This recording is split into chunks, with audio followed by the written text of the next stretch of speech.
Good morning. We are at the start of day 20, just heading down the Merrimack River south of St. Louis. Made it from Chicago, down the Chicago River, into the Illinois River, into the Mississippi River. Ran upriver after we got past St. Louis to find this little Marina Yacht Club. Had an incredible night with them. Very hospitable, great little spot.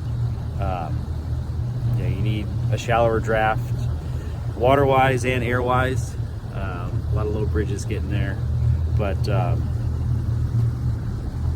had a great time. Just very friendly.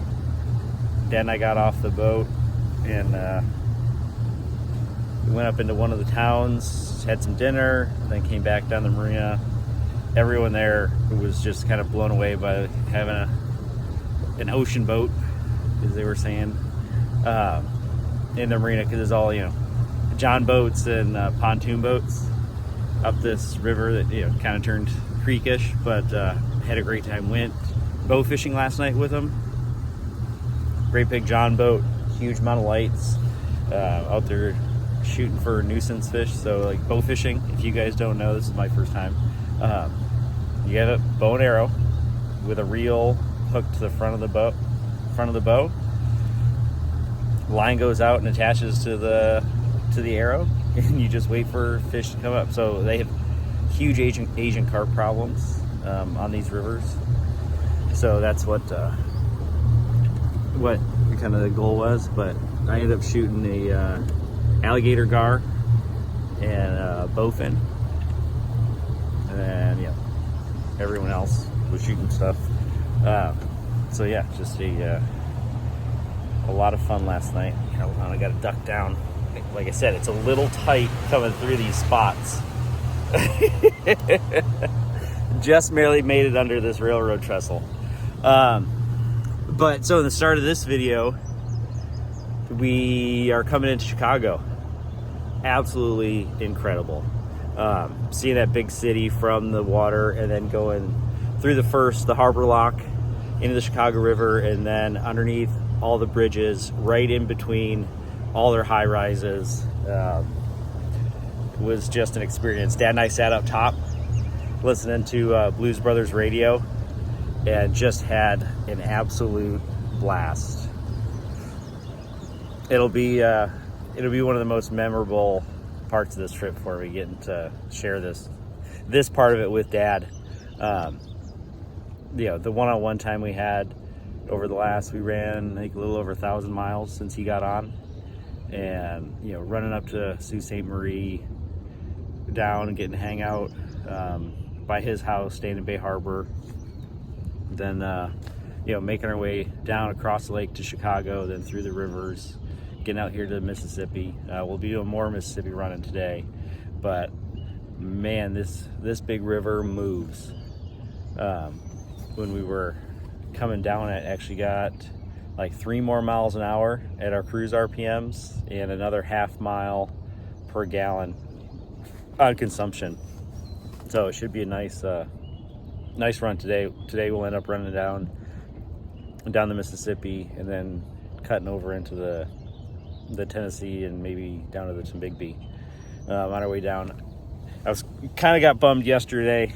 I've been working on trying to find spots to be able to run the Mississippi the whole way down, and it's just not going to work out. I thought there was a marina that popped up on Navionics in Baton Rouge, and called them to see if they had fuel or could get fuel, and they're no longer a marina. So that was kind of a bummer, but we'll run over and hit the other rivers down, which are much more populated with marinas, things like that. So it'll be less commercial. A lot more locks. I think I looked, there's like 16 locks coming down that way. So that'll slow down our daily hours, but they are 24-hour locks. So we should be able to hit it all right. But these last few days coming down the rivers, so many tugboats and barges. I didn't have a whole lot of experience with push boats and the barges on the rivers, and I'm sure I'm going to see even bigger stuff today. But like just outside of Chicago, started getting into all these barges, and then once it got down into the Illinois River, then pushing 12, 15 barges in front of these big tugs. And these tugs are impressive themselves. Like I always got like, oh, they're kind of low to the ground, not really aesthetically pleasing, but like seeing them in person, seeing the power that comes out of these. Even saw some out of the water up in like a dry dock area. The size of the props, and they're pushed up into the hull, so they have a shallower draft to protect them. And I mean, these things are just floating engines. I mean, just an incredible amount of horsepower. And then once we got down into the Mississippi, south of St. Louis, seeing them push huge rafts of barges. So it'll be interesting as this trip goes on and we get more into the barges, seeing how big these big old floats are. But again, this trip has just been incredible. Like I can't believe we're getting close. I mean, we're probably a few days away from being back into the Gulf and then running around and being home. We're on the downside. It's back being warm again. I'm in shorts and a t-shirt. A little chilly this morning, but still comfortable. It has been quite the ride, and just the people I've been able to share this with, and the people I met, like the ones last night at the marina, have really made this trip. So just no complaints. If you're somebody that's thinking about doing the Great Loop, do it. However your loop is, whatever your loop boat is, do it. You're not going to be upset. I had a lot of some naysayers saying I'm going to be doing it too fast. I'm liking this speed. It'd be nice to stop in some more towns along the way, or maybe spend a little more time in each of them. But I'm getting around, getting a taste, and I can always do the loop again. That's the great thing about it. Or I can turn this into another loop trip and maybe go loop the Bahamas or loop the Gulf of Mexico. Tortuga is more than capable, and I'm looking forward to to finishing up this adventure and then planning our next. An Asian carp just popped up ahead of us, and it made me remember going down the Illinois River. We came to, you'll see some signs in this video that talk about an electrified area, and the Army Corps engineers, to keep the carp out of the Great Lakes, have this area where it is electrified. But here they caution you on passing other boats at the time, but we didn't have any issues. But yeah, it's electrified to keep the fish out of it, whether it's keeping them out or if it gets to them and electrocutes them. I'm not really sure, but the herons and cranes, birds and stuff were loving that spot. They were just hanging out on the railings, looking like they were waiting for fish to pop up. But once we got past that into the area where the carp were, Dad and I were running. We kept hearing thunks against the front of the hull, and I don't know if Asian carp get excited by boats and they'll jump out of the water. There's some amazing videos of it. We didn't see anything like that, but we kept hearing these thunks. It's like, we're not going through debris. If we're in debris, it's small stuff that we really don't hit the hull that we'd hear. And then it's like, you know what? I bet you we're spooking Asian carps, but because the bow's up, we can't see them. They're up there. They're hitting the fiberglass. So these thunks were the Asian carps jumping up and the boat hitting them. So like we'd hear them, like it'd give us a chuckle. But yeah, it's just amazing all the different types of boating that's going on this trip, and I'm looking forward to finishing it up and seeing what comes next in these this week or so that's left. So I hope you guys enjoy this video, and make sure you're hitting that like and subscribe. I've got over 200 people subscribing to the channel now, which is awesome. Like I thought maybe I'd get 10 family members doing it, but yeah, keep watching the videos and I'll keep putting them out there. Thanks for joining me on this trip, guys. I'll see you on the next one.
She thinks she wants to, but she don't. Oh, like wait. 10 miles.